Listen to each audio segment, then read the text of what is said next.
Today's video is sponsored by Surfshark VPN.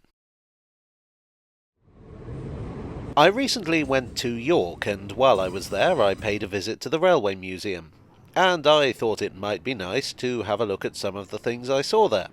This is one of those not very scripted videos that I sort of came up with on the spur of the moment. The museum was, until recently, called the National Railway Museum. I'm not sure exactly why they changed the name. There are lots of railway museums in Britain. We are a nation of train nerds. But I don't know. They didn't ask me. The museum started out as the London and North Eastern Railways collection of historic items. Then, when the railways were nationalised, a separate museum was opened in Clapham by British Railways to house other important items that had been preserved, and to catch other historically significant artefacts as they were taken out of service. This was a lesser-known victim of Dr. Beeching, who argued that running museums was not something the railways should be concerning themselves with.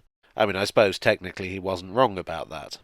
So in 1975, the National Railway Museum was formed as part of the Science Museum, incorporating much of the Clapham collection and much of the LNER collection.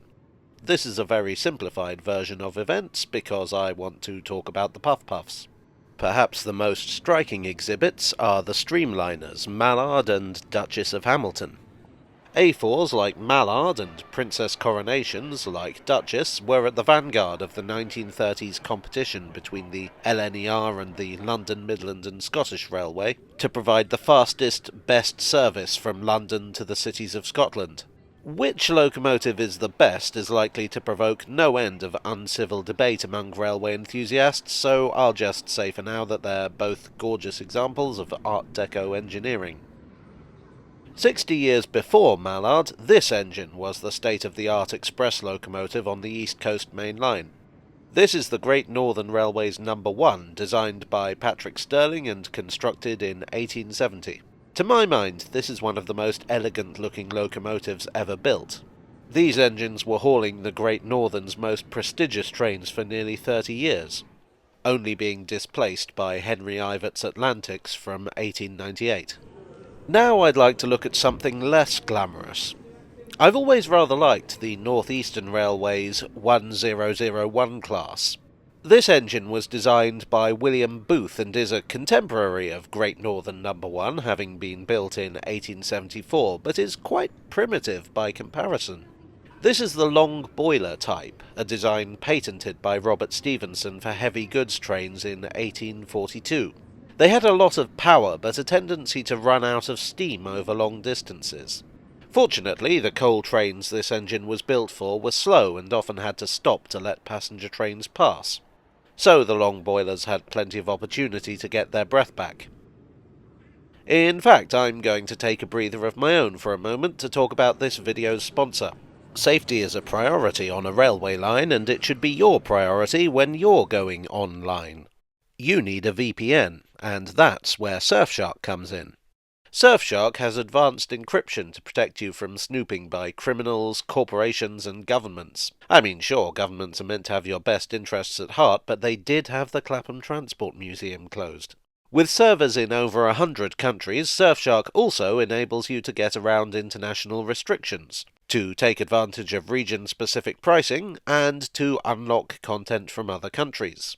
And unlike other VPNs, Surfshark can be used on an unlimited number of devices. Follow the link in the description below and enter the code JAGO to get 83% off a 2-year plan, plus 3 months extra free with a 30-day money-back guarantee. That's a much better plan than the one I had while scripting this video. Speaking of which, Copperknob is not only a derogatory term for a policeman's truncheon, but the nickname of Furness Railway No. 3. This is one of Edward Berry's bar-frame locomotives. These were a hugely popular type of locomotive in the early days of the railways due to their speed and reliability, and were sold all over Britain, as well as in France and Ireland. They were hugely influential on the early American railways. But technology moves fast in the early stages, and by the late 1840s, these engines were already outdated. Copperknob was withdrawn in 1900, having been demoted to shunting, and was preserved at Barrow-in-Furness station. It had a narrow escape during the Second World War when the station was hit by an air raid. It still bears the scars. This is the 1909 Great Western Railway locomotive Lodestar.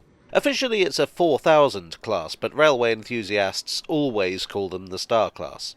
The Stars were designed by George Jackson Churchward at a time when the GWR was in need of modernisation. This was his answer to the need for express locomotives. The Stars were a great success, being fast, powerful, and low maintenance. In fact, they would soon become the basis of the Castle class, which were even better. And the Castles would form the basis of the Kings, the ultimate Great Western Express loco. So all in all, Lodestar is definitely important enough for a place here. The station hall and south yard are unfortunately closed for renovation, which means that I can't talk about this engine, or this engine, or this engine. But the north shed is open, which is great. Basically, this is where they keep all the odd, seemingly random artifacts that don't really fit into any of the fancy displays in the other halls. Maybe it's because I was introduced to museums in the days before they were expected to be interesting, but I have a real fondness for these weird and disorganised-looking collections where you might find anything. I'd like to finish with the ultimate locomotive built for British Railways, and I mean that literally. Evening Star was the final locomotive built for BR in 1960. It's a 9F, which means in simple terms that it's a very powerful freight engine. But because this one was the last, it became an instant celebrity. It was painted green rather than the usual plain black, given a copper-capped chimney and, of course, a name. I haven't found a single image of it hauling a freight train. So, those were some of the highlights of my visit to the Railway Museum. There were plenty of other engines I saw. Do let me know in the comments section if you'd be interested to hear about those. Well, I hope you enjoyed today's video. If so, please do leave a like to let YouTube know and hit subscribe for more, if you are not already subscribed, of course. I would like to thank my donors on Ko-fi and Patreon and here on YouTube for your generous support. You are the museum to my homeless locomotives. I'd also like to thank Surfshark, whose sponsorship enables this self-indulgence. Check out the link in the description below to take advantage of their generous offer. And all that remains is for me to say that I will see you all again very soon. Cheerio.